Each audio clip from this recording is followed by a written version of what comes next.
Hi, welcome back, welcome back. Very good.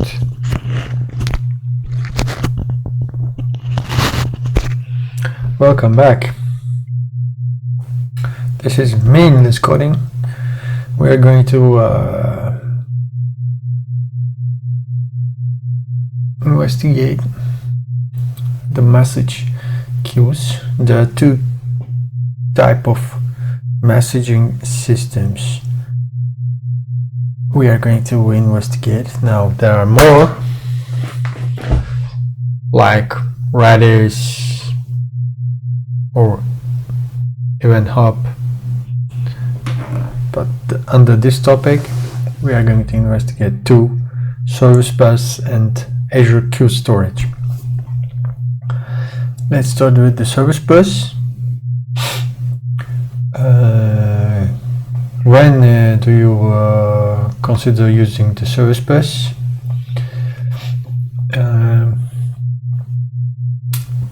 Your solution needs to receive messages without having to poll the queue. Yes, Service Bus supports polling and also sending the messages. Right, with the Service Bus you can achieve it by using long polling, receiving operations. The Service Bus supports long polling, receive operation using TCP/IP protocol without having to poll. Long polling. I couldn't get it, but I know that it supports pull and push. Your solution requires queue to provide a guaranteed first in, first out. Yes.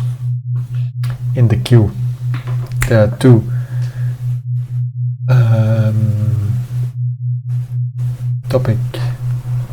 there are two systems in the Azure Service Bus: queue and topic subscriptions. Queue and subscriptions, let's say, or queue and topic plus subscriptions. In queues there are five FIFO, and also probably in the subscriptions there's a FIFO. Requires the queue to provide a guarantee. Yeah, your solution needs to support automatic duplicate detection. Yeah, there are a bunch of features. Duplicate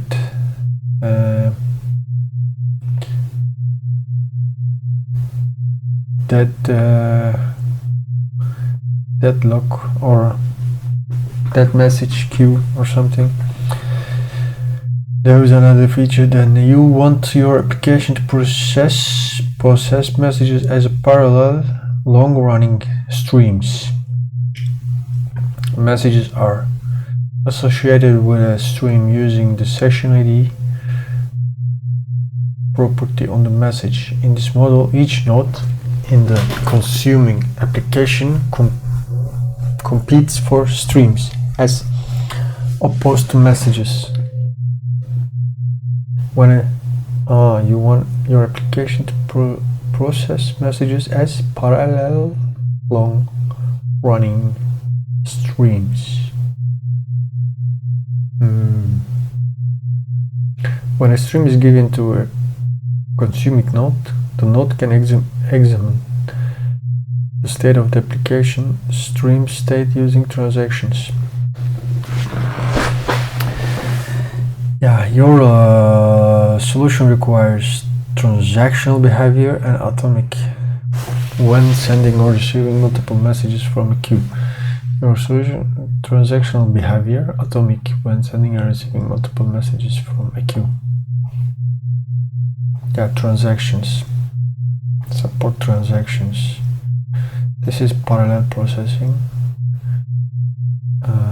Session ID. I think you can create multiple topics and session IDs.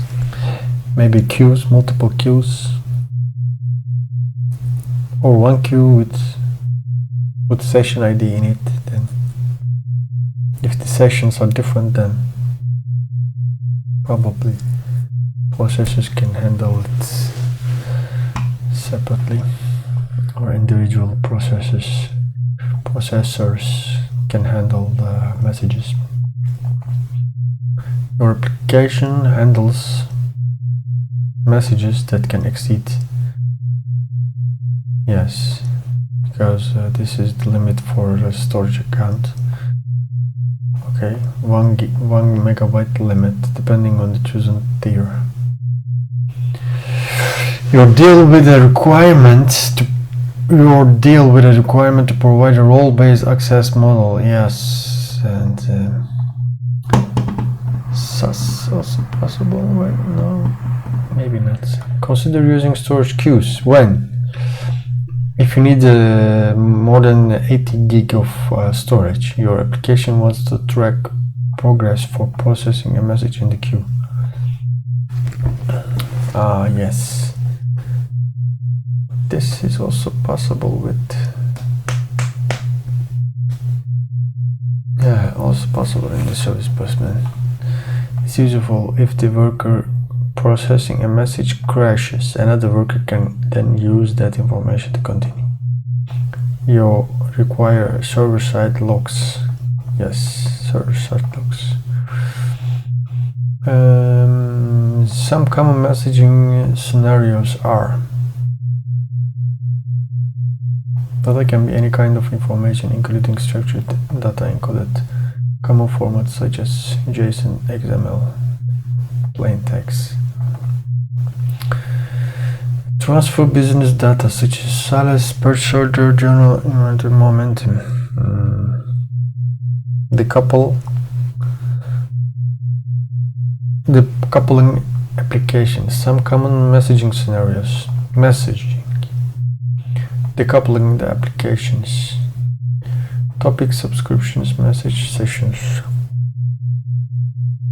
Implement workflows that require message ordering or message deferral. Okay. Service bus tiers. I think just those two are important. Ability to scale workload up and down, premium, auto scale, and manage size up to message size up to 100 megabyte. Oh man, 100 megabyte. It was saying 1 megabyte here. 1 megabyte limit. 100 megabyte. Advanced features. Sessions, auto forwarding, feature change a queue or subscription to another queue or topic that is in the same namespace. Okay, maybe based on the filtering you can decide to put it in another queue. Okay, dead letter queue. Yeah, that was the thing I was mentioning before. If the message fails, then that message is being put in a dead letter queue, so you can process them later with a different handler, by a different handler. Scheduled delivery, yeah. Message deferral. Transactions, we said. Filtering, auto delete on idle. The minimum duration is 5 minutes. Okay.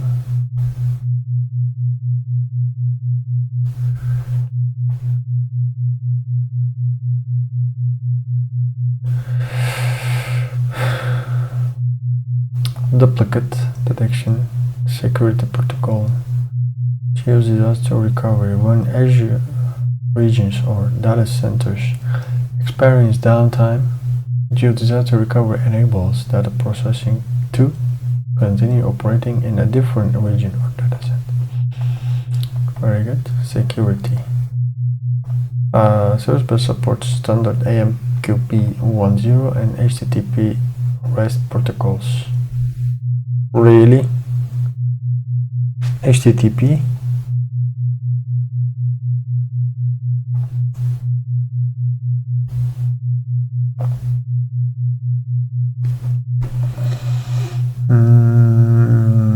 Let me validate this.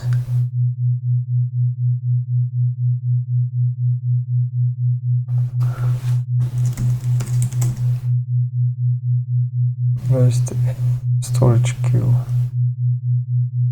Oh, HTTPS. Very good. Then it supports everything, huh? AMQP, HTTP, JMS even. Okay, REST, HTTPS. Okay, but the Azure Storage supports only HTTP.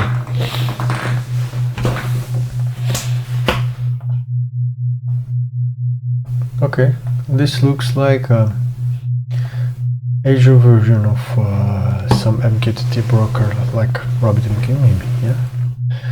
You can say that. Service bus, queue, topics and subscriptions. Queues. Queues offer first in, first out.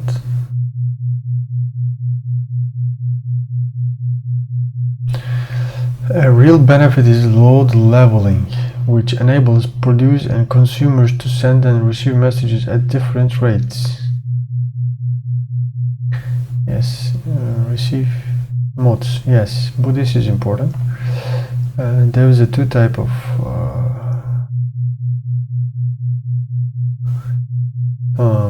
mode: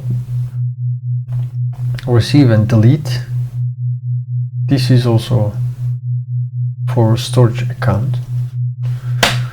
Peak lock. Receive and delete. Oh no. Sorry. The receive and delete is a basic one. Operates on the Azure hub in the Azure Service Hub. Service Bus. The basic one. If you read it, then it's getting deleted. Peak lock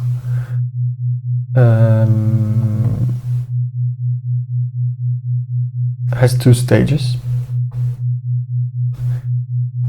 First, you get the message, you label it, then you lock it. Basically, then cannot other processes read it or get it. And if you cannot delete it, or after application process the message, it requests Azure Service Bus to complete the second stage and mark message as consumed. If you cannot consume it in a certain period, then this lock is again unlocked. Topic and subscriptions. There are topics and there are publishers, right? Each publishers push the messages into topics, but there is a one-to-many relation on the topic. One topic can be listened by multiple receivers. So for each receiver, one queue is created. Those queues message sending functionality of a queue maps directly to a topic, and its message receiving functionality maps to a subscription. Among other things, this functionality means that the subscription supports the same patterns described earlier in this section regarding queues. Yes, the same thing. Queues, some additional features: competing consumer, blah blah, temporal decoupling, load leveling, and load balancing. Rules and actions. In many scenarios, messages that have specific characteristics must be processed in different ways. To enable this processing, you can confirm subscriptions to find messages that desired properties and then perform certain modifications to those properties. While Service Bus subscriptions see all the messages sent to topic, you can only copy a subset of those messages to the virtual subscription queue. This filtering is... Yes, that's the thing. There are filters, right? There are filters. Each queue for the subscription first checks the filters. Apply the filters. If any message passes through the filters, then it can be put in the queue. Otherwise, it cannot be put in the queue. Very good. Serialization. Yes, reply to. Okay, let me explain the reply to. And simple request reply methodology. One receiver gets the message. If it wants to reply back to the producer, and uses queue name defined or declared in the reply to, then uses that queue to put a response in it, then the producer will get that response. Okay, look, correlation ID property. When the consumer responds, it copies the message ID of the handled message into the correlation ID property of the reply message. You see, correlation ID is important, chaining the messages. Multicast request reply. Varies of the priority pattern. The publisher sends message into a topic, multiple subscribers, the same thing, man. Multiplexing, same thing, session ID. This session feature enables multiplexing of streams of related messages through a single queue or subscription, such that each session of related messages identified by matching session ID value are routed to a specific receiver while the receiver holds the session under lock. Okay.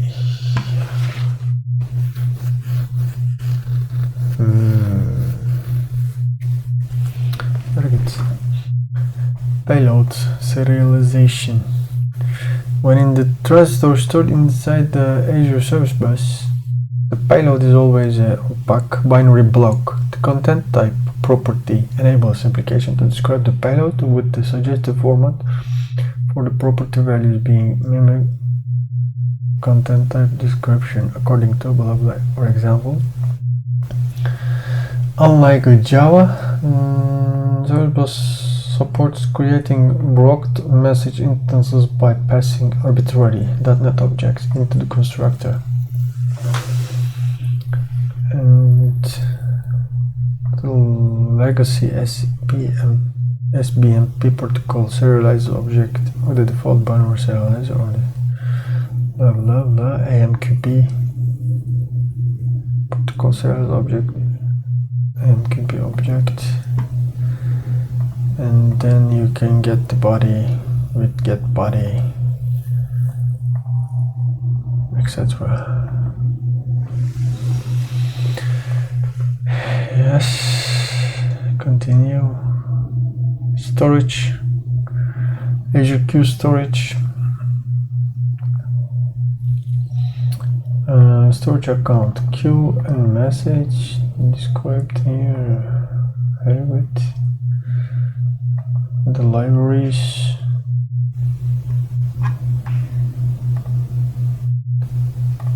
Exam. Yeah, we solved the exam already.